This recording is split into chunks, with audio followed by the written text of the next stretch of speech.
Okay, so first things first.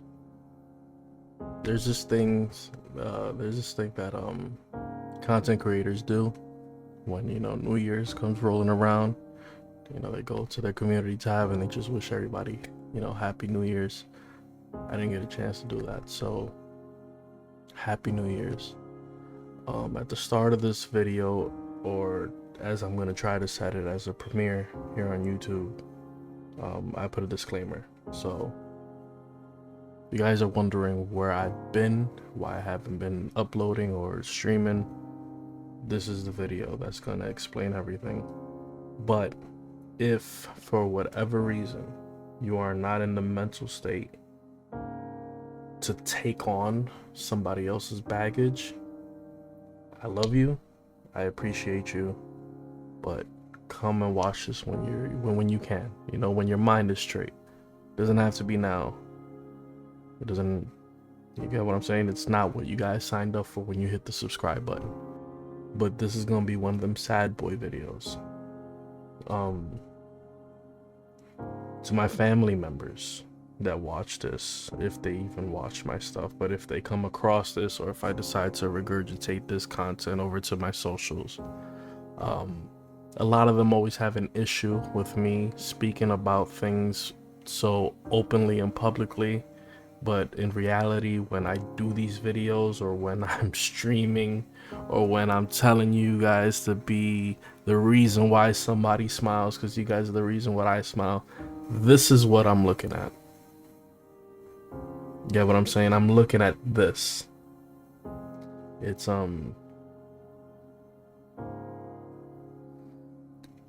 a conversation. Like,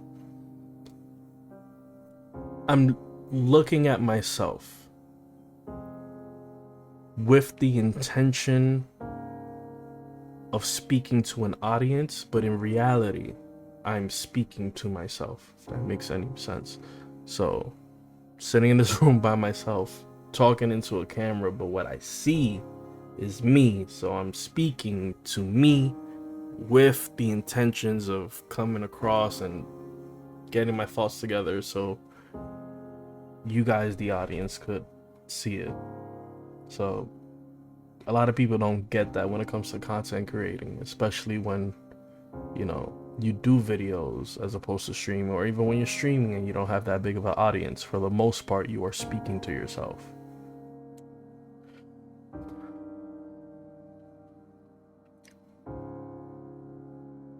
I will give you guys the TLDR, the short and sweet right now, and then I'll get into a lot of the actual details further down in the video.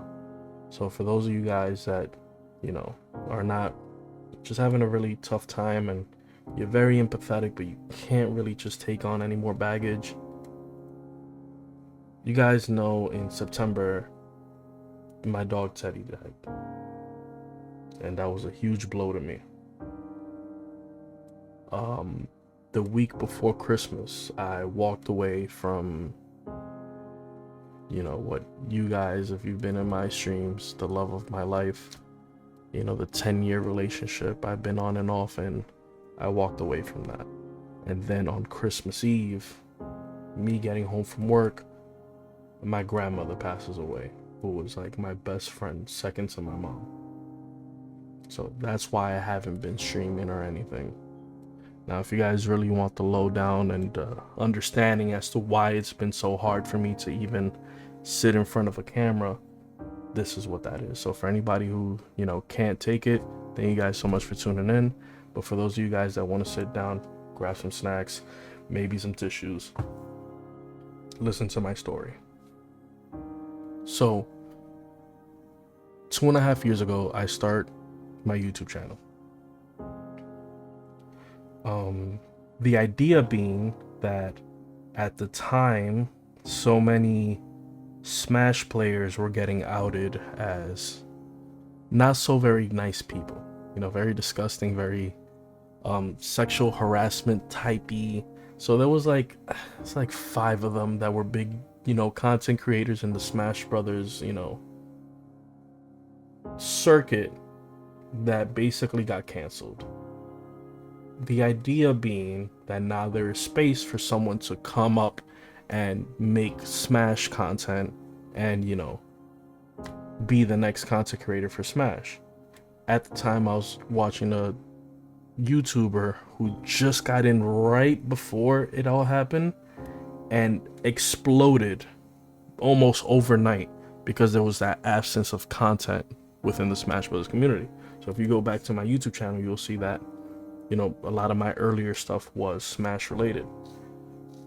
Then I played King Urameshi and I thought I was hot shit, and I wasn't. It's just the reality of the world. You may think you're the best, but there will always be somebody better. And if not, if you are around places where nobody's better than you, then you're around the wrong people, because those are the people that will strive for you to be better. So it's no shade for King Urameshi, but he ruined it. He ruined my plans. But through Smash is how I met Simba. My first video was, you know, the arena domination. I did, I think, like an Iron Man challenge, and then versus with Simba himself, and then a versus with King Urameshi, and then I kind of moved away from that. And I had things that I have written on a board for ideas or whatever, and one of those things was Hood Early Release. A lot of you would know that my first Hood Early Release to really pop off was Saints Row. But I had done many before that. I believe my earliest one that I can remember was, I want to say Elden Ring, or at least the one that I can remember where I did it live. And it didn't get the same things as Saints Row, but Saints Row was the one to pop off. A lot of you guys know from whoever met me during the Gotham Knights era of my YouTube career that my mom was diagnosed with terminal cancer at the time. So at the time where my YouTube is popping off, Saints Row, JoJo, the JoJo fighting game, Gotham Knights, Sonic, like through all of that is when, like, you know, I'm dealing with the possible loss of my mom not making it through her chemo treatment. Great. But that whole turmoil of not knowing, like, a lot of people don't know how hard it was to see the strongest person you've ever seen, you know, just not be able to really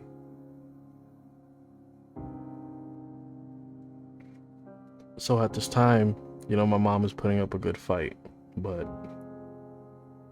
a lot of you guys don't know all the things that were happening behind the scenes. For example, a lot of you guys didn't meet me. Some of you met me in this room, but a lot of you guys don't know that I was living in this room. And, you know, as the chemo kept going and kept going and kept going, my mom couldn't make it up the stairs no more. So she took my room, which is where I had my setup to make videos and stuff. So took a break from streaming and just started making videos. That's where the Dragon Ball Z videos come from, where it started. Because I had the green screen up, and behind the green screen was just like my mom's medicine, her clothes, and stuff like that. And through that time, it was always, it was an extremely hard time of not knowing. So this house you guys see was a contingency plan in case she didn't make it. So that at the very least, she knows if she had passed away, that her kids, being me, Kenny, and Lola, would not be couch surfing. That we'd have a place of our own. Mew, who is probably somewhere on the bed over there, was a contingency plan for me to have something to focus on and do if my mom passed away. You know, the day that my mom said, maybe you should get another dog, she was literally laid up in the hospital. And it was kind of like this unspoken thing. Like, you know, maybe you should kind of focus on, you know, letting Teddy, you know, have more puppies. It was kind of something to kind of like keep my mind busy if things would have gone, bad. All of this is happening at a time where my YouTube channel is blowing up. I mean, I'm gaining 300 subscribers per hood early release that I do. And it's so bittersweet to have that. Like I said, my only plan when I started my YouTube channel was just to hit 100 subscribers. And I talk about this with not only other creators that I've collabed with, but also you guys, how, to reach that 100 was one of the hardest things ever. Like, I would go to family functions and grab my cousin's phones or my uncle's phones or my aunt's phones, go to my YouTube channel, subscribe, and then like a week later there'd be another family function and I'd grab their phone and see that they unsubscribed. Family to me, not even supporting me. So hitting 100 was so hard that the people I thought at the time when I was part of this group, this podcast group, there was one of them that was kind of bitter about me doing my own thing, so much so that I had to hold back on doing my thank you for 100 subscribers video, because every time I'd hit 100, said person would unsubscribe and then subscribe and then unsubscribe and then subscribe. And the thing is, what a lot of people don't know is that, when you go into the numbers, scroll down all the way down, you can always see the last person who subscribed. So I would always see them unsubscribe and then subscribe again and then unsubscribe and then subscribe again, to the point where it's like I made a video and it got me like maybe 3 more subscribers. So that one person unsubscribing, it didn't count. I had finally hit 100, said my thank you, and then started coming up with ideas for things to do. That time in my life was hard because I had to keep walking like everything was okay.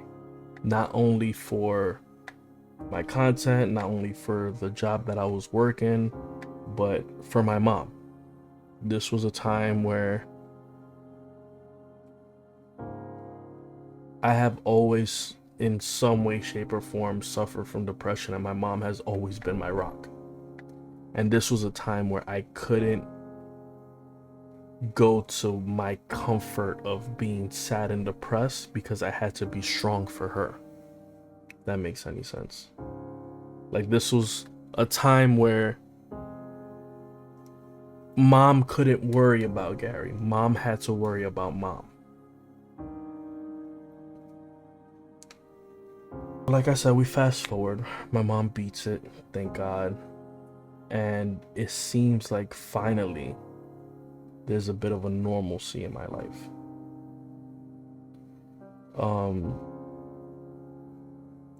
I do the hood early release for Sonic. That goes bad. I get my streaming key revoked for about like 3 months, so I can't stream for 3 months. When I come back, I say, you know what, fuck it, we're gonna do another one. That one ends up being Atomic Heart, by far the most successful hood early release I've ever done. You guys know, a lot of you guys know me from that. That's the one that put me over the threshold of 1,000 subscribers. That's the one that got me, partnered with YouTube, and also got me my first sponsorship at such a very, very low subscriber count. Not that many people subscribed at my level even get sponsors. But at this time, my mom was feeling good. We have the new house, we're working, and my mom's like, okay, we need a vacation. She starts booking a Carnival cruise. I'm like, it'd be dope if I could just vlog it, because at that time is when we started doing the car vlogs. So I was like, I'm gonna vlog the vacation, probably be fun. Who knows? As my mom is booking the whole cruise and everything, she's like, hey, can you let me know about the internet package? We need so and so amount of internet. And the person booking it, who works for Carnival, is like, why, if you don't mind me asking, why do you need so much internet? This should suffice. My mom goes, oh, my son's a YouTuber. And My son's a YouTuber. He's thinking about vlogging the vacation or whatever. And the guy goes, hold on, he's a YouTuber.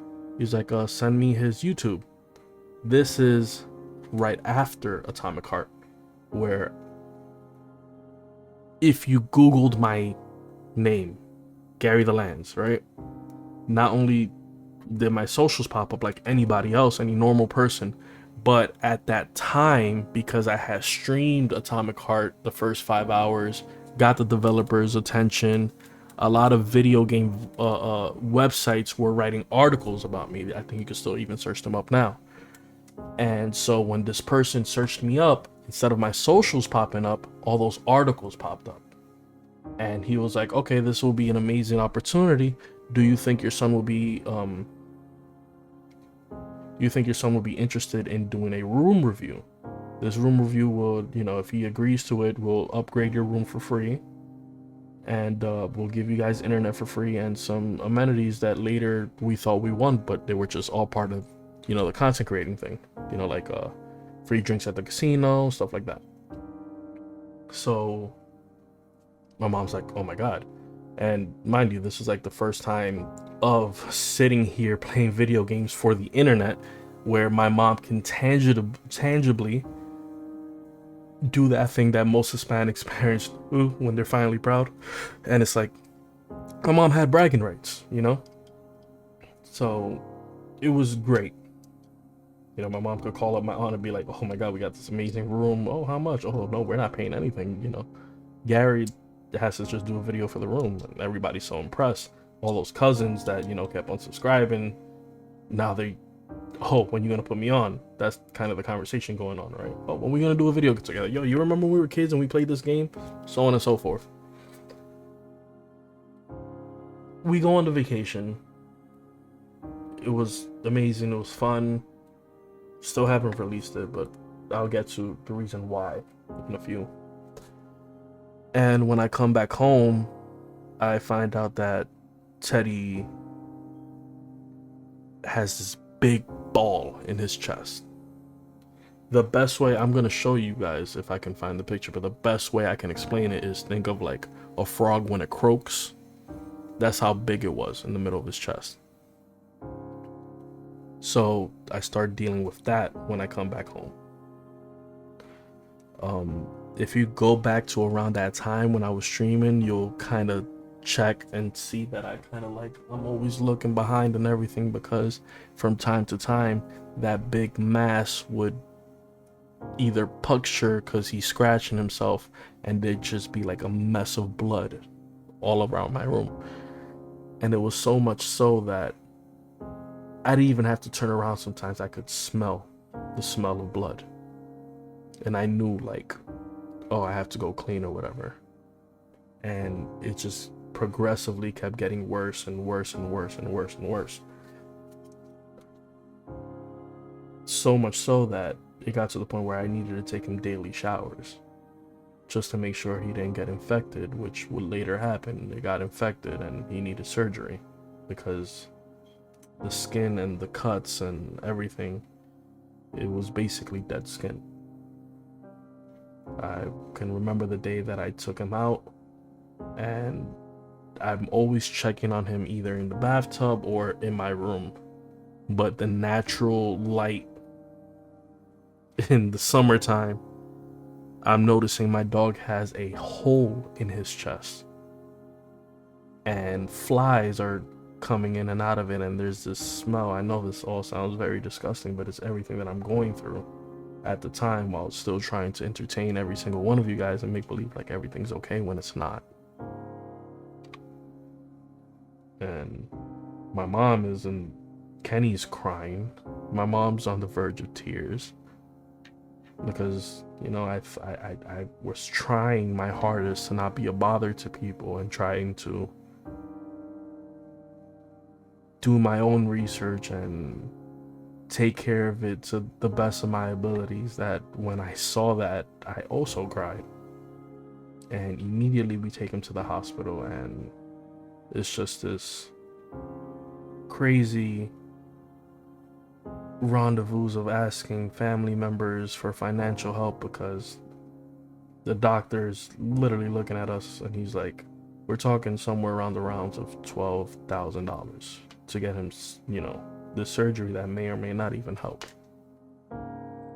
And we managed to do it, we managed to come up with the money and we do it. And well, I mean, you guys know how that works. That went out.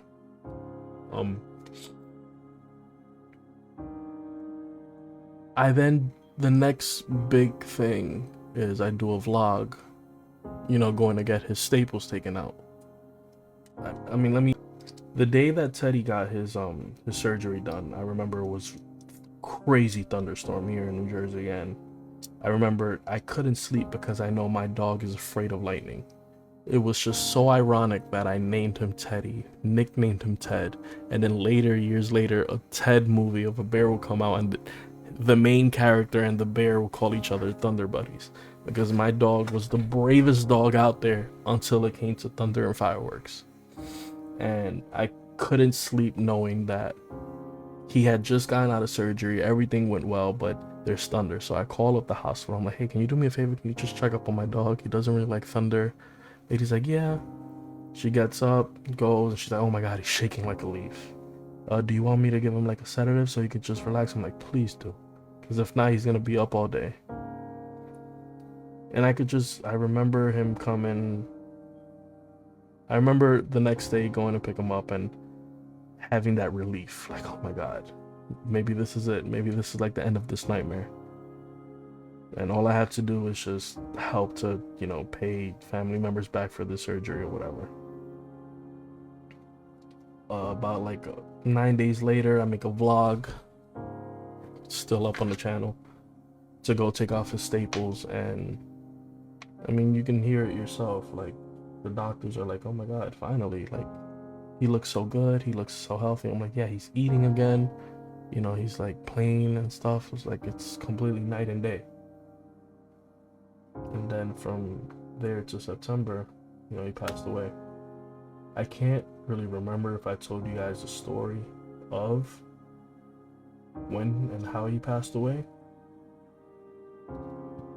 but let me give you guys some context. I was diagnosed with clinical depression, and at that early age, 16 to 17, I was on antidepressants. I'm not gonna lie to you guys, I had to get evaluated in order to go back to high school because I had written an unalived note. So I got hospitalized. I got the grippy socks, as people talk or say, and huge blow to my mom. I know it was, because when it came to my mom, I was never left wanting anything. My mother, as a single mother raising 3 kids in the Bronx, has given me a life that people with more have never experienced. So for her to get a call one day while she's at work saying, hey, your son, tried to unalive himself, you have to go, to Montefiore and, go see him. It's just like, it must have been a blow. I get in and out of psychiatry and therapy and psychiatrists. I get put on antidepressant called Abilify, which is a crazy antidepressant to be putting a teenager on who's still going through puberty. The antidepressant gave me high levels of estrogen and night terrors and like night sweats. My mom made the educated choice of getting me off the antidepressants and just keeping a closer eye on me. And then one day while she was doing her own research, she came across, some video that said, a dog or a pet has helped their child with their depression.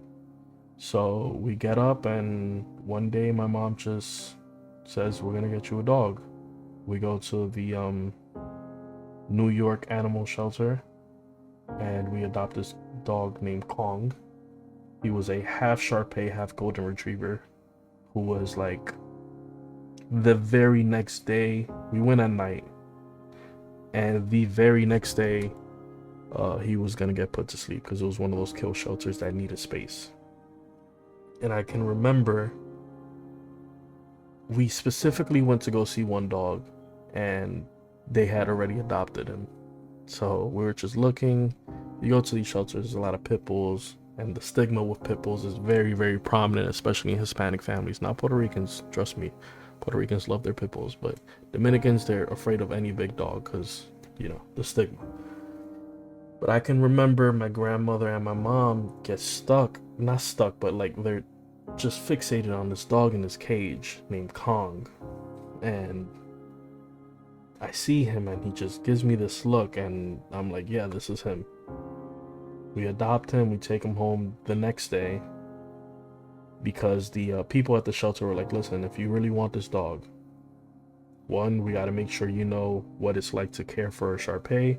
So like they're sweet. There's a video for another day if possible of the in and outs of like animal shelters, and not shady, but what they kind of do in order to keep those lights on.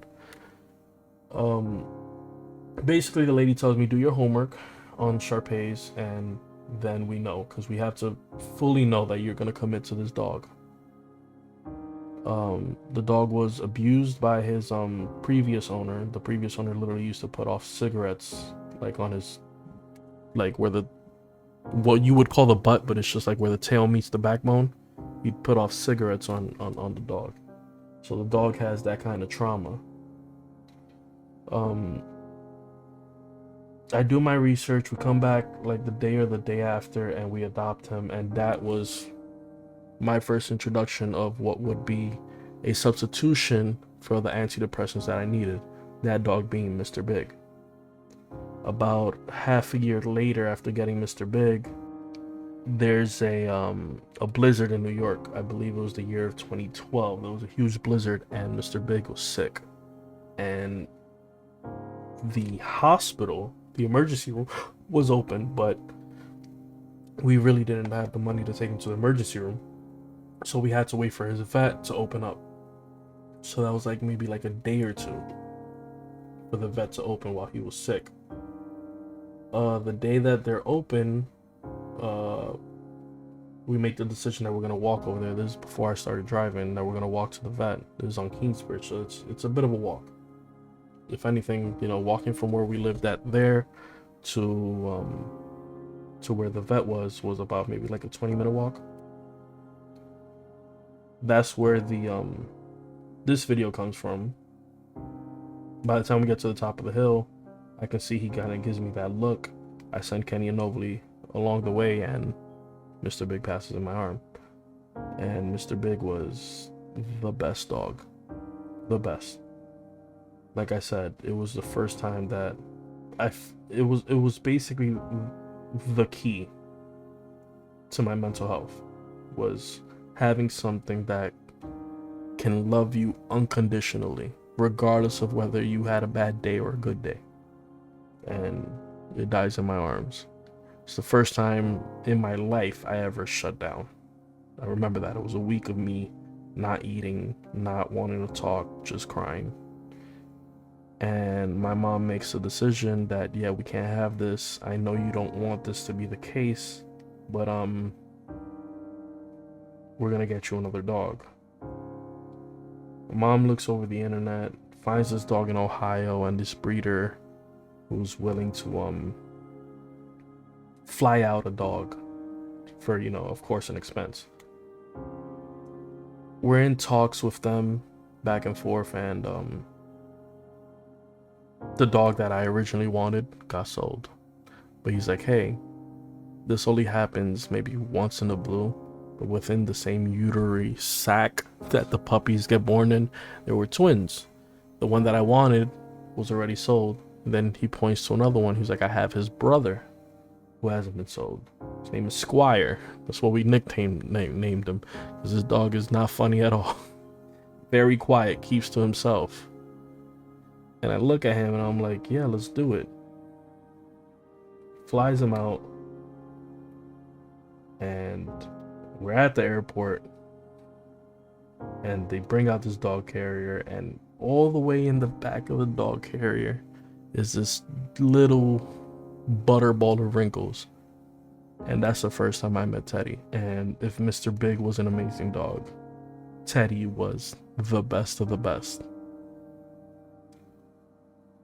It's the first time I ever had a puppy so young that I can care for. You know, it wasn't the family dog, it was just this little thing. Mr. Big was 3 when we got him, died when he was 4.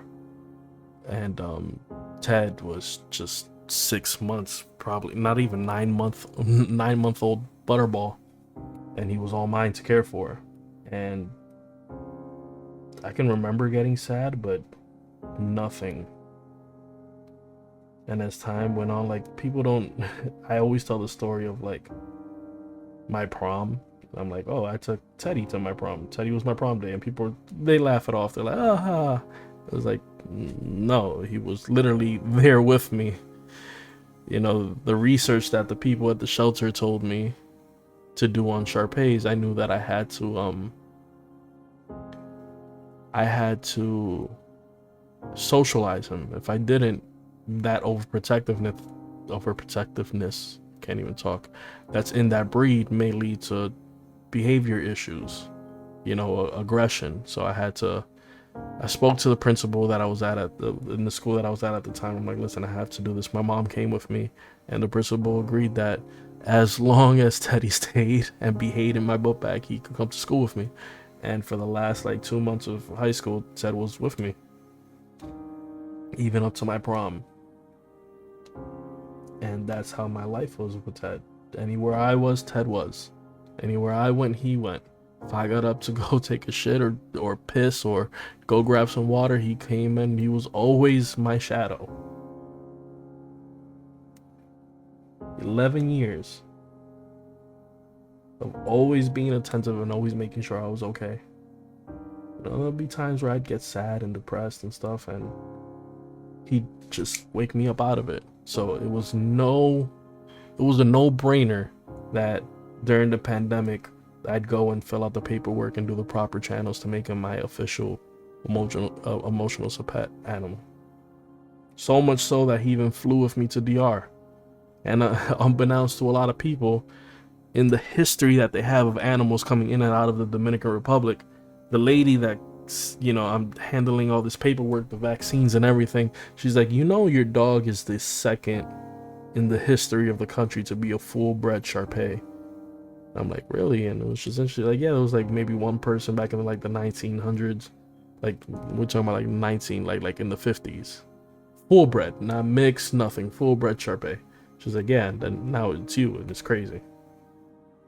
And that vacation during the pandemic was just amazing because I had my dog with me. It's the first time I really flew to another country by myself. So it was amazing to have him with me. So, present day, I make a vlog. So, yeah, the staples taken out. And literally a week later, my dog dies in my car, heading to work. I don't think I told you guys the story of how it happened, but this is how it went down. Thankfully, my boss was able to let Teddy ride with me to work. The idea being that Teddy will always stay in the car. I'll go handle my business when I have to work and then, you know, drive to the next location. He was always my passenger. That day, when Teddy passed, I drive up, we're in Harlem, and we're just waiting to get the call so I could go and close up and whatever, and I think I'm like listening to music and I'm just petting him. I get the call. I'm like, yeah, I'll be right there. Open the car door, and Teddy was so attentive. Even if it was us laying in bed, him by my feet, if I moved and got up, he got up. So I go to open the door, he gets up, and by the time I have thrown one leg out to get out the car, he just slumps down like this, and he's having a hard time picking his neck up. And I know this is really graphic, and I'm like, no, please no, not like this. Not now, man, not now. And I rush over to the passenger side, And I'm just trying to cradle his neck so he's, not slumped down, because by the time I get to the passenger side, his head is almost hitting the floor where my glove box is at. So I pick his head up and he just slumps, and he's looking at the driver's side, and then it just happened. He huffs in and seizes up. And the one shit that just sticks with me is like, the reason he was coming to work with me is to make sure that if it happened, he wasn't alone. He wasn't just here while I was at work. Because, life doesn't stop. It keeps on going. And in those last moments, I wondered, like, as he's looking at the driver's seat empty, does he think I left him? Even though I'm holding him on this side and he's facing this way, does he think I'm not there? And just like that, my dog dies.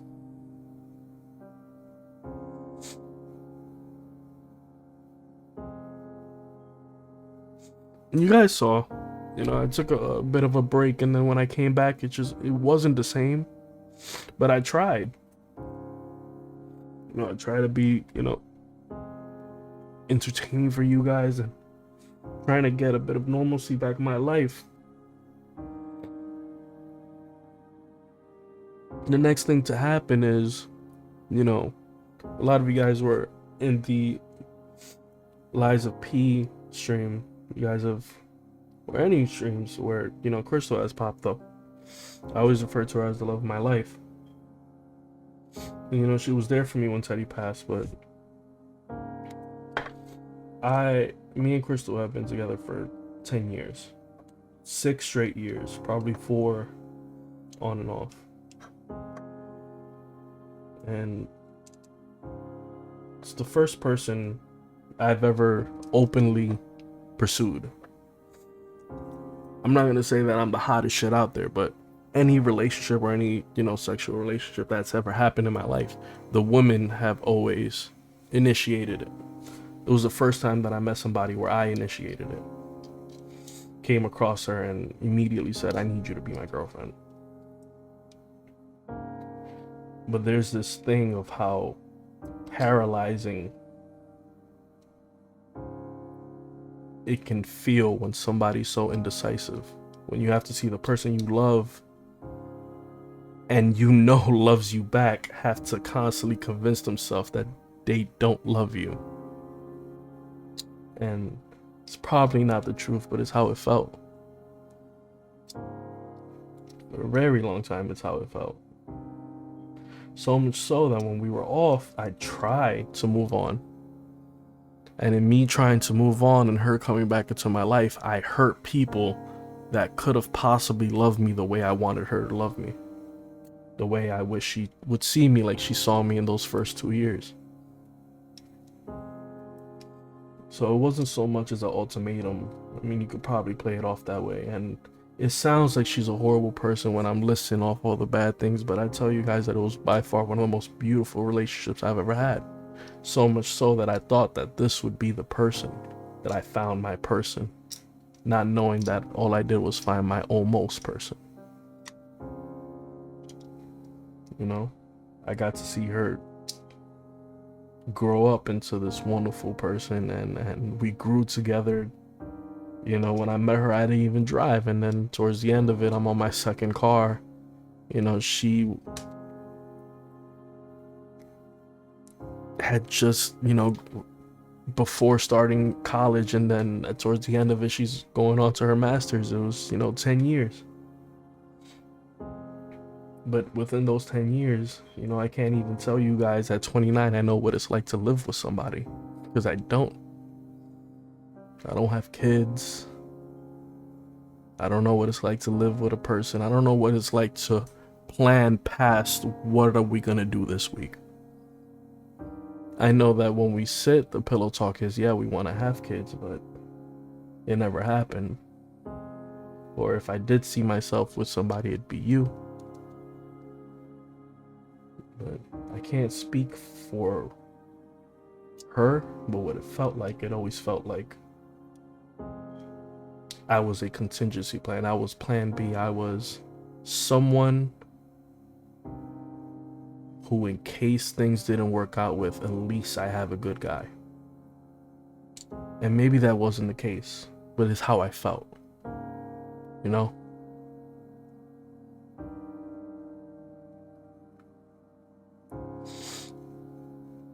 It's like I said, being with somebody who's so indecisive of whether or not they want to be with you paralyzes you.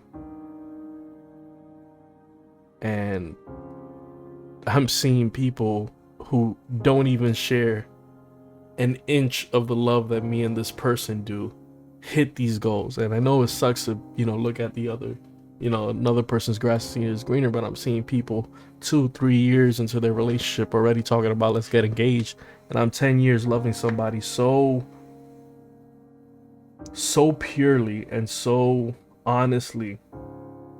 And for the last 3 years, it took my dog dying for us to even sleep together in the same bed.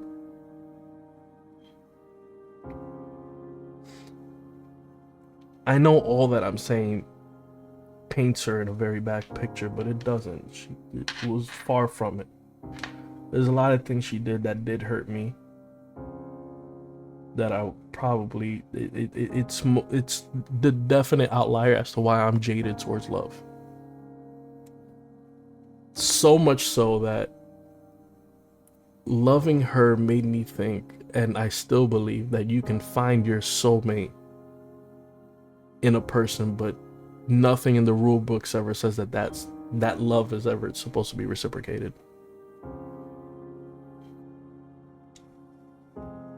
I say all of this because, maybe she's always been too prideful to, even want to reach out, or maybe she's just respecting my choices on not wanting to speak anymore. But it wasn't always bad, because of Crystal. I started, before Crystal, I was in a very abusive relationship, and loving her, I learned to love music again and go out, and I got to see my dog completely crush on someone in ways that it's unimaginable on how I could tell you guys. Like, me and Crystal would be in bed, and I'd get up to either pee or I have to get ready to go to work or something, and Ted would come and just take my spot and just lay next to her, and it was just always a joke that, he was madly in love with her. It wasn't always bad, and maybe it's just a part of me that just held on when things were good. Maybe I just don't like giving up on people, or I can't. I can only just give you guys the reasons of how I feel.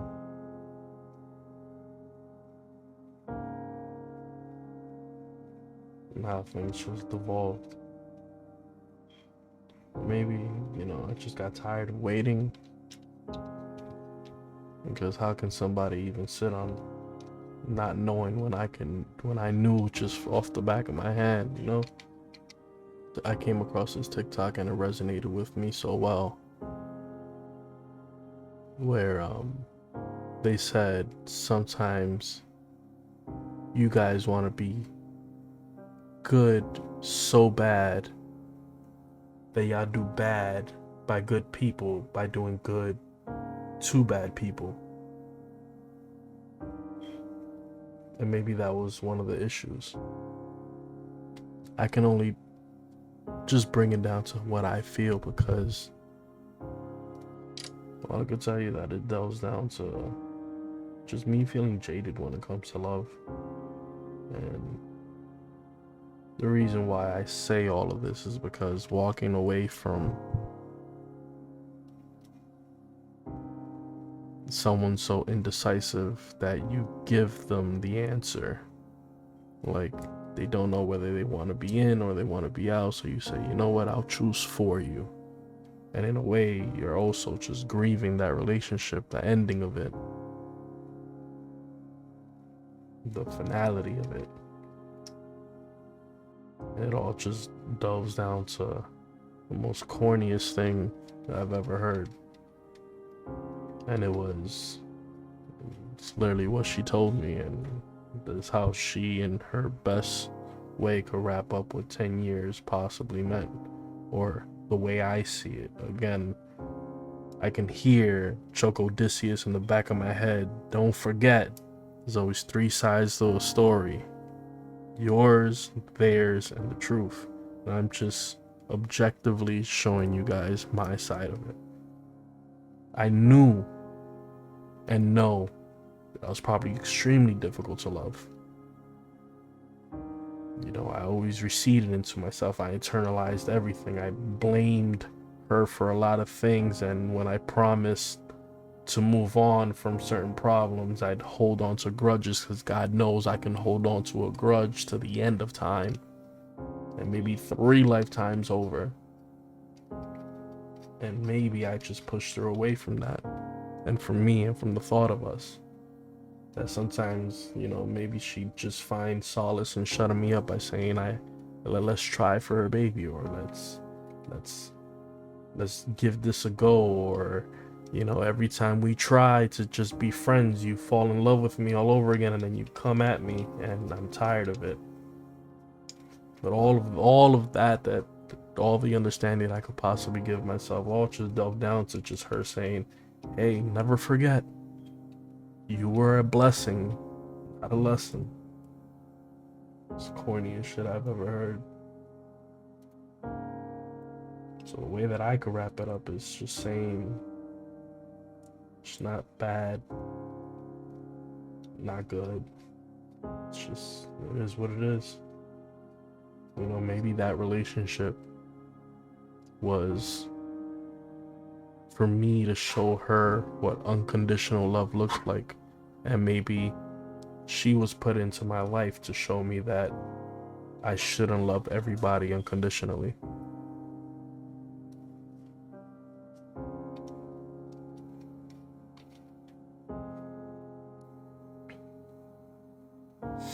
I saw the person that I saw a future with hurt me in ways that I never thought imaginable. And just by little things, just by small little things of neglect and small little instances of feeling like, oh, you called me and I'm ecstatic you called me, but feels like you only called me because it was just something on your checklist to do. And again, I say this again, I could be wrong, but I'm telling you just how it felt.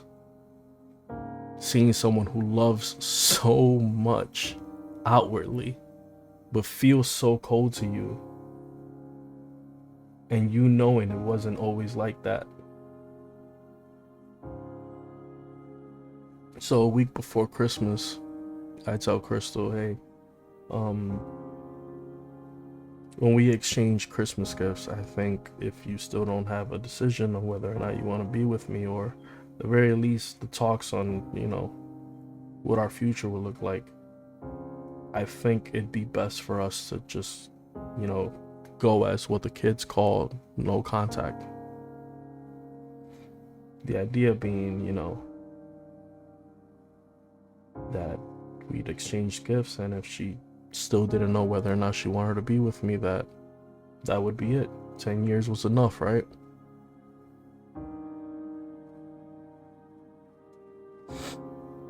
So the day comes and we exchange gifts, and that was that. The next time I would speak to Crystal was to ask her to help me write the eulogy for my grandmother's funeral. Christmas Eve. I get up early, go to work, kind of having like this bad, kind of like just this kind of feeling that I'm even working on, you know, Christmas Eve. You know, I worked on Halloween, I worked on Thanksgiving, and it's like, damn, man, y'all couldn't give me just one holiday off. So, I open my stores, come back home, take off my clothes, and before my head could hit the pillow, I hear the most blood-curdling scream coming from upstairs. And it's my mom. And in Spanish, she's saying, "Oh my God, I'm an orphan." By the time I hit the top of the stairs, that's all I could hear. "I'm an orphan, I'm an orphan. Oh my God, I just spoke to her. Oh my God." And that's when, my sister, tears in her eyes, comes to me. She goes, "My ma died."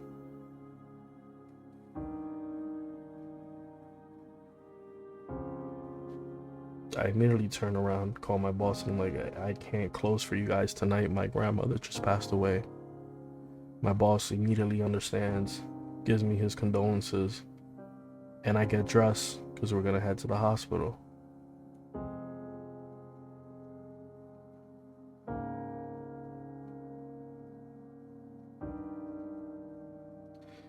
When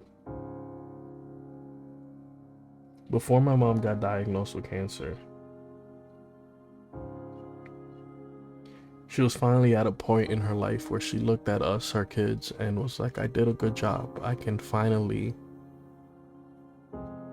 enjoy my life." My mom would never stop ever being a mom, but my mom had me at 19. She was a baby. That's 10 years from where I'm at now. I'm 29, and I can't even imagine taking care of another human being. And when my grandmother passed away, and we opened this closet and found cassettes and saw my baby shower, and I'm looking at my mom at 18, pregnant with me, so scared of what the world is going to bring her, so scared she'd even find out what my gender was. I had a genderless baby shower. I didn't even know that until that day. But I'm looking at my mom at 19, and I'm like, "Oh my God, you were a fucking child when you had me." It brings me back to when we moved in here, and my mom was cancer free, and she was finally decorating her room the way she wanted it. And I was buying, the stuff to put my clouds, the game cabinet, and people were like, "Yo, why did you do these, these designs?" And I'm like, we've always had a roof over our heads, but this was ours. Nobody really talks about how nomadic your life can be when you're being raised by a single mom. My mom did her best to make sure we never landed in the projects or got government assistance. Not saying that's bad for anybody, but in New York, living in the PJs or in the projects is damn near an even bigger hole to get out of. So my mom made sure everything in her power, we would not, wind up there. So we moved a lot. Sometimes it was to a 1-bedroom, other times it was to a 2-bedroom, a 3-bedroom once my sister got older, because she wanted my sister to have her own room. But this was the first time here where it was ours. So I'm seeing my mom for the first time since 19 have something that it's hers, and she's decorating her room in this amazing way. She asks me, "Hey, that pink neon sign you have, the one that says the world is yours?" Little quote from Scarface. I'm like, "Yeah, Ma." She was like, "Can you give it to me?" And I was a little bit peeved and whatever, but it took like that night for me to notice that I'm not the only one finally with their own room.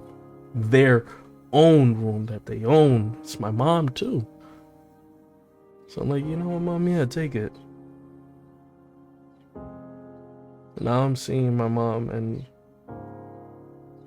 the most depressive state I've ever seen her, because she lost her mom, and I can't even imagine. Because when she was sick, Kenny and Lola, they have the same dad, but my father's not in my life. When people ask me about him, I always say the same thing. What would you prefer? A deadbeat dad, or an amazing father that decided to be really great to his 3 kids, but not you? So all I ever had was my mom and grandma. All of this to say that my mom was finally living her life after taking care of us, getting us to where we were. So at this time, she was traveling more. She was, finding love and stuff like that. And she was afraid that while she was going out to discover who she was now at this age, that she was leaving her mother behind. And my grandma was a little bit jealous of my mom constantly traveling and stuff, but You know, my mom would tell me, she's like, do me a favor, go take out my mom out to eat or whatever. And at this time, I felt neglected in my relationship. You know, if I wanted to go eat somewhere, it was always, nah, I don't know, I'll let you know, with Crystal. So I started hanging out with my grandma more. And within those years, anytime I'd go somewhere, I'd pick her up and we just go on an adventure. And here I am in the hospital, seeing my grandmother dead. And the only thing that could come through my mind is the same thing that happened with Ted, is like, she died alone.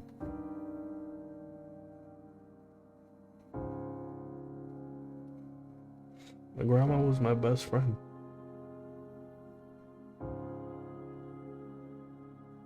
Religiously at 9, she'd always call me. Always.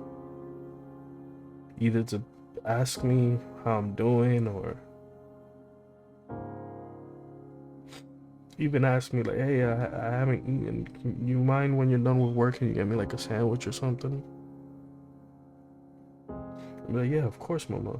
In Spanish, be like, claro que sí, mama. I'd finish with my job at like 10:30, and I'd drive over to Sedgwick Ave and grab her a sandwich, honey turkey, Swiss, lettuce, tomato, vinegar, mayo, toasted. And I bring it to her, and she just look at me, and the truth is, I haven't even like gotten a haircut since Teddy passed. Like literally, you guys, like nothing. Part because I just don't care. Another part being that directly right next to my barber is the same deli I get my grandmother's sandwiches from. That was my daily. My mom was too busy with work. I know that I'd get a call from my grandma. Crystal was busy with, school or work or whatever. I still could rely on my grandma to give me a call. My Christmas spirit comes from my grandmother. We'd go out when the malls were either decorated for Valentine's Day or decorated for Christmas, and just look at the decorations, or we'd drive around and go down a neighborhood that we knew had Christmas lights and just be in awe, so much so that when we started living in houses, me decorating outside, be it for Halloween or for Christmas, it came from her. And on Christmas Eve, she passes away. And to this day, the Christmas gift that I got her still stays wrapped in the living room.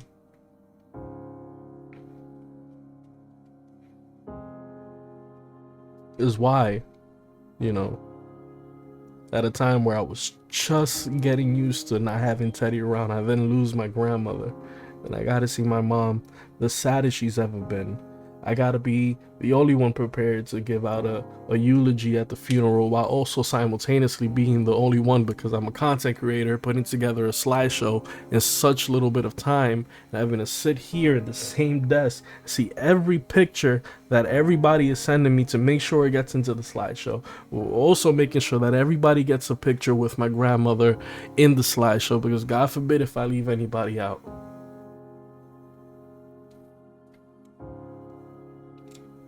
Angry at the fact that my grandma can call me at any time and I'd pick up. You want a sandwich? Yeah, no problem. You want the number to the Chinese food place? No problem. Me knowing I have cousins that are just right next to her that won't answer her calls and not crying at the funeral. That's just how life is, right? Maybe that's just the anger and my grievance speaking.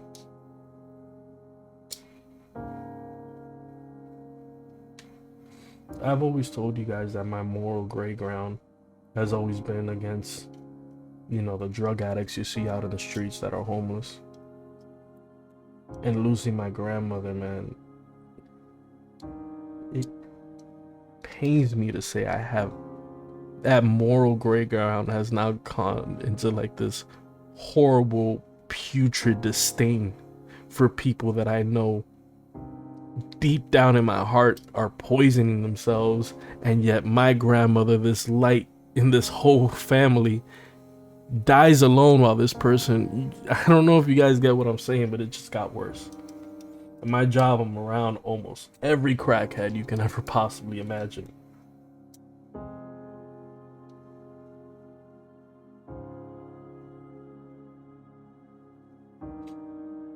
I'm gonna tell you guys two very hard truths. The first is I'm gonna tell you guys about how, as an adult, I started experiencing anxiety. Wasn't making content. It wasn't, my depression or anything. It was back when I was working for the Department of Education and working for an administration that was going about every single day to bully and harass me. So much so that I didn't even want to be there anymore. I mean, just imagine almost on a weekly basis, you'd have a productive day and you go to clock out, and as you go to clock out, your time card's not there. You have to go speak to the lady, that handles the payroll, and she brings out a letter that says you might get terminated or suspended. And that was on a weekly basis for like 3 years. Constantly, every day. You never know whether today's going to be the day you're going to get fired, you're going to get suspended, you're going to have another meeting. You have to then call your union rep, have this whole back and forth with this principal, who you can just tell, for whatever reason, just does not like you and is going to make your life a living hell. That's how it was like for 5 years.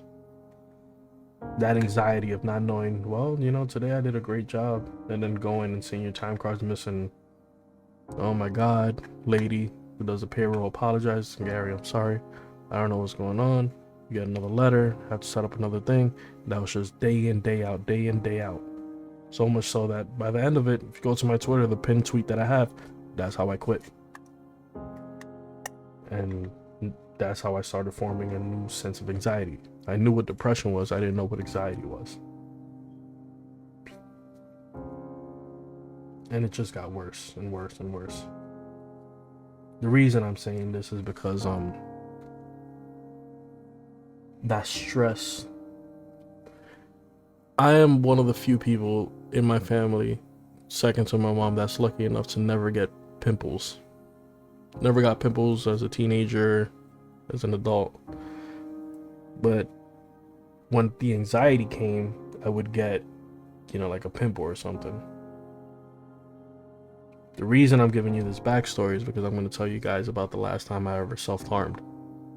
And I didn't recognize it as self-harm until I got a little bit more older and wiser.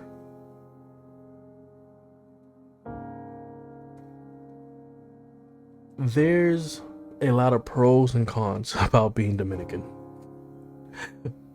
One of the cons being that there's a lot of euphemisms, a lot of, backhanded compliments within, the culture. At this time,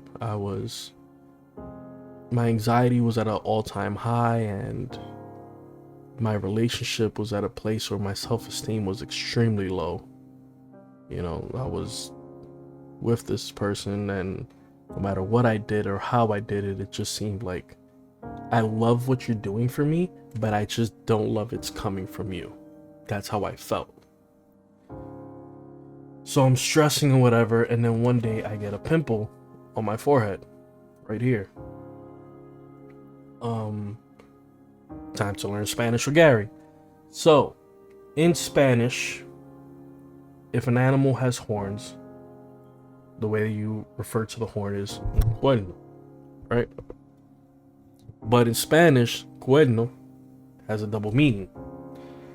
It does not mean that you are horny if you get a pimple on your forehead. They called it a cuerno, right? The double meaning of cuerno meaning horn, and then the other meaning when a partner cheats on you. So the superstition was built that if you ever get a pimple in your forehead, the person that you're with is cheating on you. Whether that was true or not, it got told to me at a barbershop by somebody that I knew was just a fucking hater.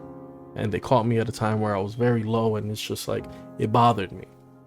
So when I got home, I took any object, any sharp object that I could find, and I just kept trying to pop this pimple that wasn't ready to be popped. And I was just taking out whatever fluid I could take out.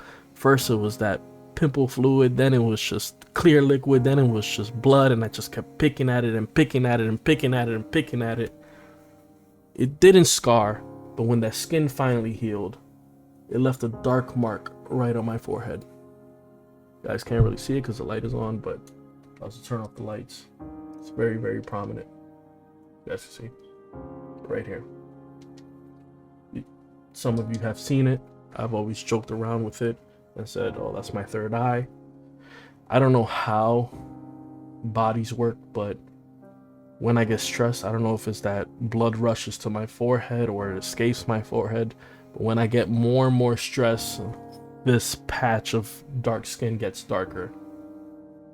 A lot of people who have in the past self-harmed, oftentimes a lot regret it. They also sometimes regret when people look at their scars or look at their self-harm and ask questions. It brings them back to a place.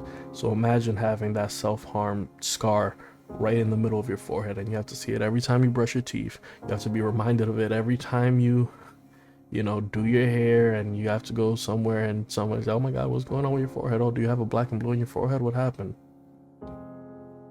So I started wearing hats more. I used to wear hats a lot before, but now I wear it even more because it covers it up and I don't have to deal with that.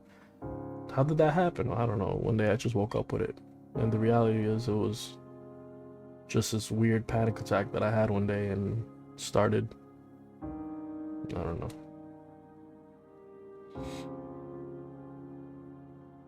Second thing I want to talk about is why I haven't been streaming.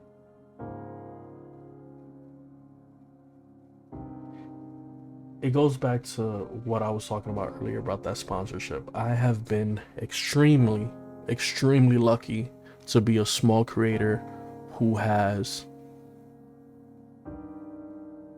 made streams where bigger YouTubers have been in their chat, have had the honor of having a developer DM you and tell you, listen man, this is the first game we've ever released.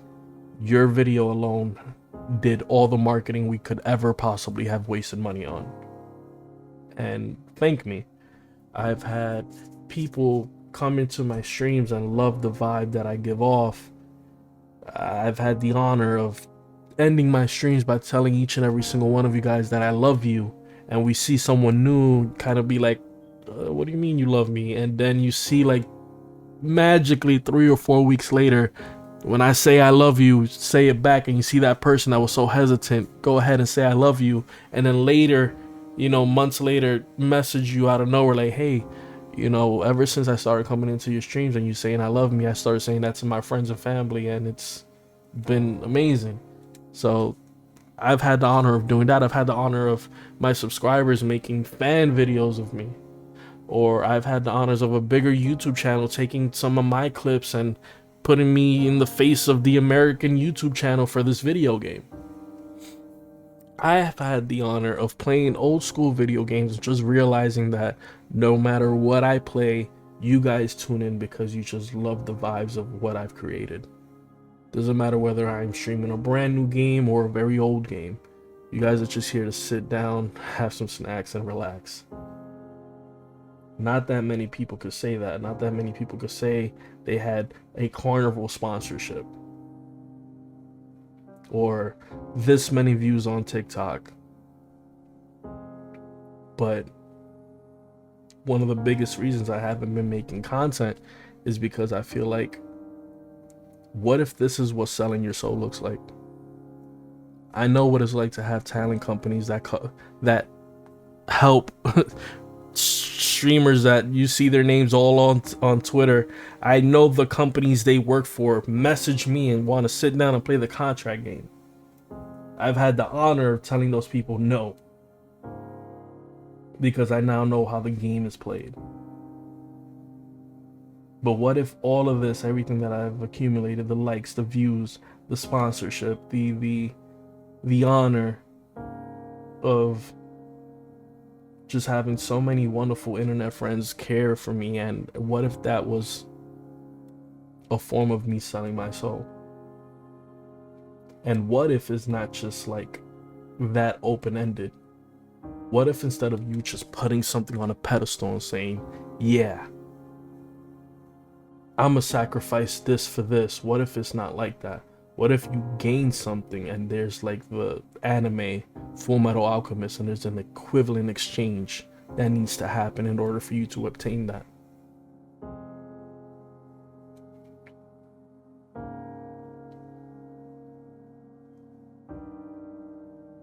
What if me getting that sponsorship for Carnival and then coming home, finding my dog sick? No indication of ever being sick outside of an ear infection that is just prominent in his dog breed. And now I'm dealing with cancer in my dog in the middle of his chest out of nowhere.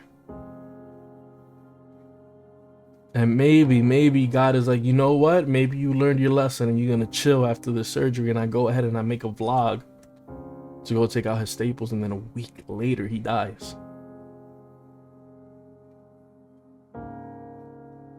Or I go ahead and I make a TikTok and I'm just talking about landlords and the New York and how the real estate is all burnt up, and I just so happen to mention I am lucky enough to have my grandmother still live in the same apartment for 29 years, and 3 days later she dies.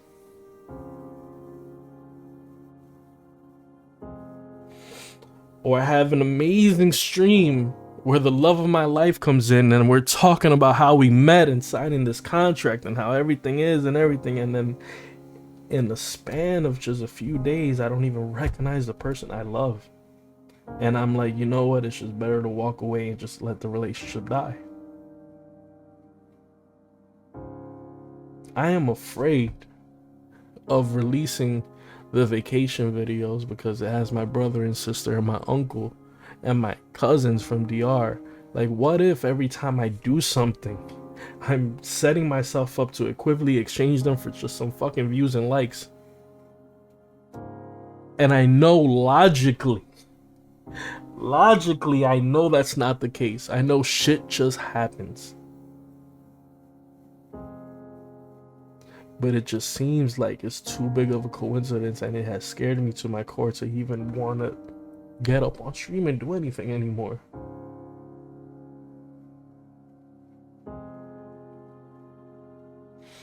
I don't even know why I have a phone, bro. The one person that called me every day is no longer here.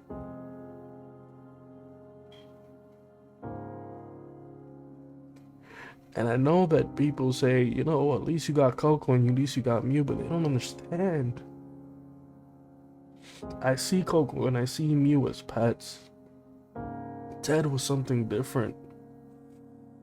We are all nerds in some way, shape, or form, but if I could break it down to you guys, if I'm a Green Lantern, Teddy was my power ring battery. And ever since he's been gone, I have been running on fumes.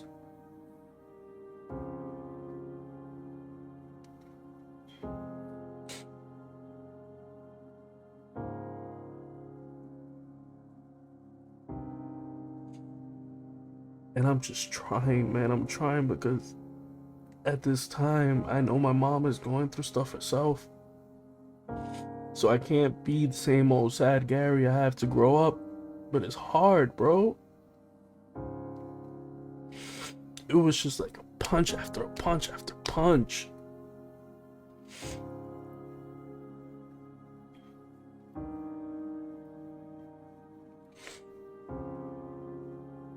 Logically, I know that that's not what happened. Shit just happens, and it's just the way that it lined up. It's just horrible. But it hurts nonetheless, you guys, and I don't know.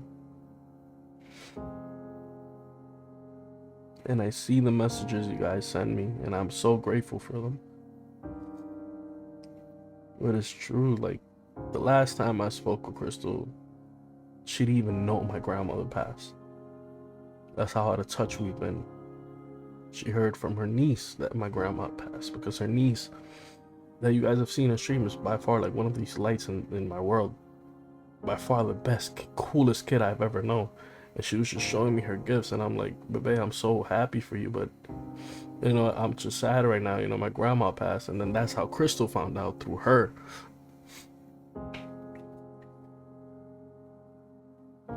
And then Crystal helps me write the eulogy. Crystal gets me a Christmas gift, and then that was it. We went no contact. She didn't even show up to the funeral. My grandmother loved her. She didn't even show up.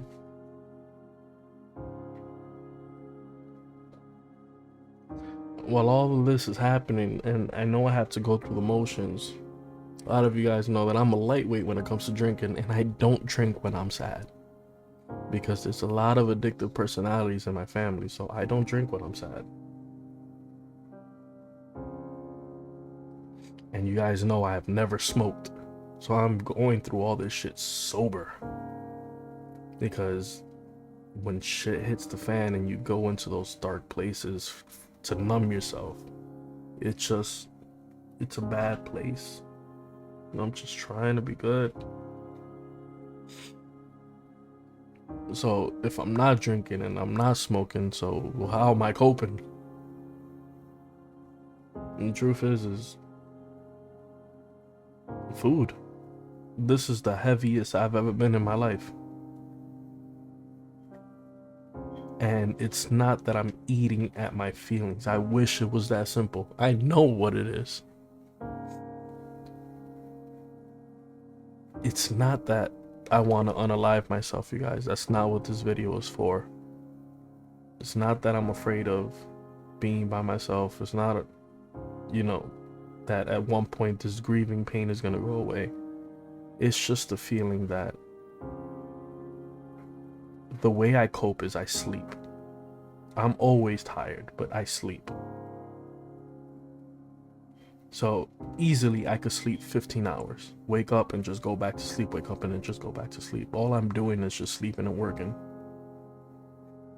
And my mind is just always creating new content, worrying about my mom, worrying about work, worrying about the dogs, worrying about everything. I'm worrying, my mind is going everywhere. What is Crystal doing? Is she okay? Is she fine? What are my friends doing? Are they fine? What are you guys doing? Are you guys okay? Are you guys subscribing? Should I come back? Should I just fake it? Should I? And I can't shut it off. As much as I want to, I can't. It just keeps new ideas and new this, and let me check up on Simba. Let me make sure King is okay. Choco, this is how is he doing? Oh, Illuminati needs help with this, and repost that, and this will make a great idea for TikTok, and this, and work is this, and here's this crackhead, and I gotta wake up at this time to be at work, and it just keeps on and keeps on and keeps on. So I just sleep. This is the only time where I can shut it off and I can picture a memory and I could just live in it. If I want to just lay down in bed with my dog that passed away, I just sleep and I dream it, because I'm a lucid dreamer, and I can just visually, if I want to see my grandmother, I sleep. But your body can only sleep for so long, so what do? I eat to the point where I get the itis so I can sleep more. And it's like I said, it's not that I want to unalive myself. It's just that when I wake up, I am disappointed in the life I find myself in. I thought I was a good boyfriend, but I've seen way more worse people living great happy endings. I thought I was a great dog dad, but my dog died and I don't have anything because of the way that he went. Consistently bleeding, meaning I had to consistently take him showers, meaning I had to consistently wash the clothes that I would put on him to hold the bandages so he wouldn't bleed on the floor. So I don't have nothing that even smells like him. And my grandmother, you know, she was sick, but I see these people that I thought were my friends have these crackhead ass grandmothers and these alcoholic ass grandmothers and these chain smoking ass grandmothers still living and kicking like everything is fine. But mine had to die on Christmas Eve out of all the holidays, her favorite holiday.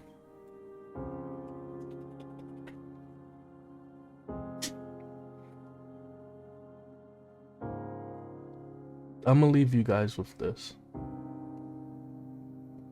I love you guys, but there is nothing any of you guys can say that would differ the next choice I will make.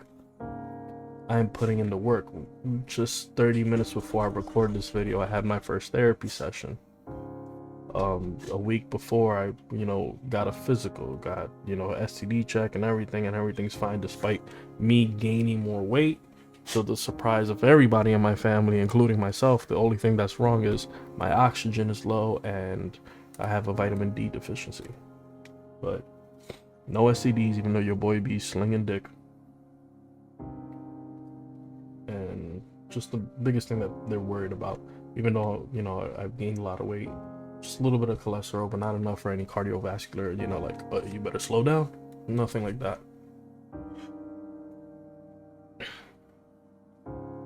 When it comes to Crystal, I know her like the back of my hand, and she knows me. One of the last messages she ever said is, I know you don't like it when people say I'm sorry or give your condolences, and not because I don't respect it. Not just coming from her, from everybody. It's just I have a good read on people, and I'm very hyper vigilant, and that comes with knowing when somebody's bullshitting you. So when someone says I'm sorry for your loss, it kind of leaves a bitter taste in my mouth, but because I can tell who's genuine about it and who's just saying it to either say it. You guys get what I'm saying? So I always hate it when people say I'm sorry for your loss. That's not to say that I don't appreciate it for those of you who have been on my socials and know what's going on. And for those of you who don't, I don't condemn you for it, because it's not what you guys signed up for when you hit subscribe. You weren't here for this sad bullshit drama. You guys signed up to have a good time and see somebody play video games. I know that.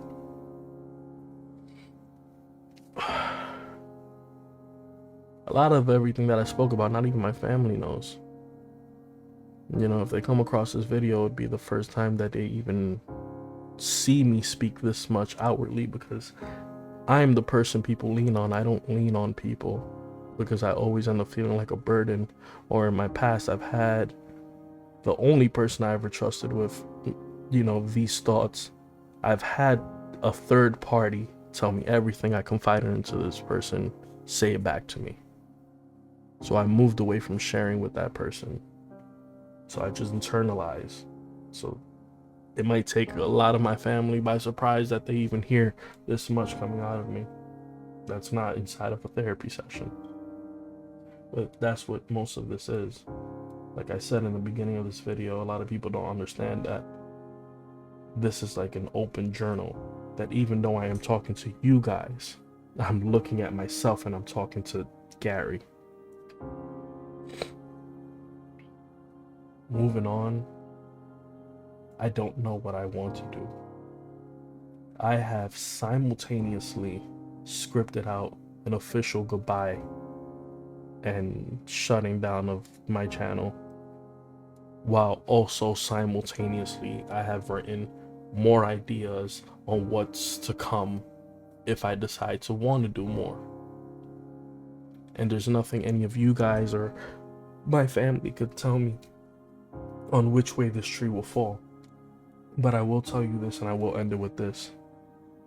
I am lucky to have experienced this moment with you guys. And the very least I can do is, if I decide to no longer do content, to give you guys an official goodbye video. And if I decide to continue this, to make an almost Nintendo Direct, PlayStation Showcase, Xbox Showcase-esque video that will get you guys hyped for what's to come if I decide to do this. I don't know where that tree will land, but I know you guys at least deserve this.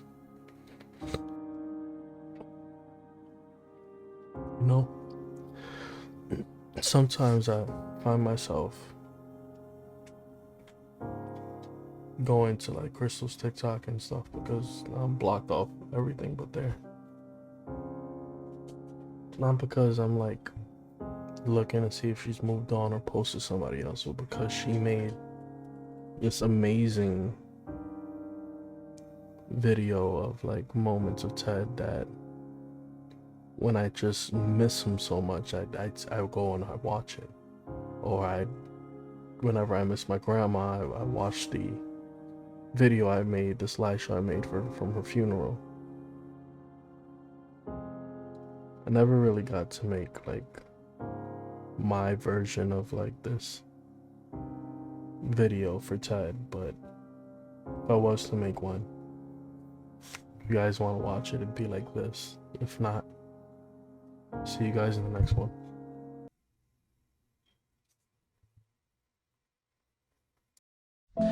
What's a soulmate? It's, well, it's like a best friend, but more. It's the one person in the world who knows you better than anyone else. It's someone who makes you a better person. Actually, they don't make you a better person, you do that yourself. Because they inspire you.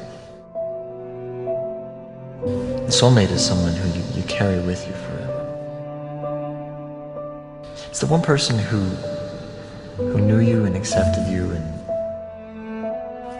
believed in you before anyone else did, or when no one else would. And no matter what happens, you'll always love them. Nothing can ever change that.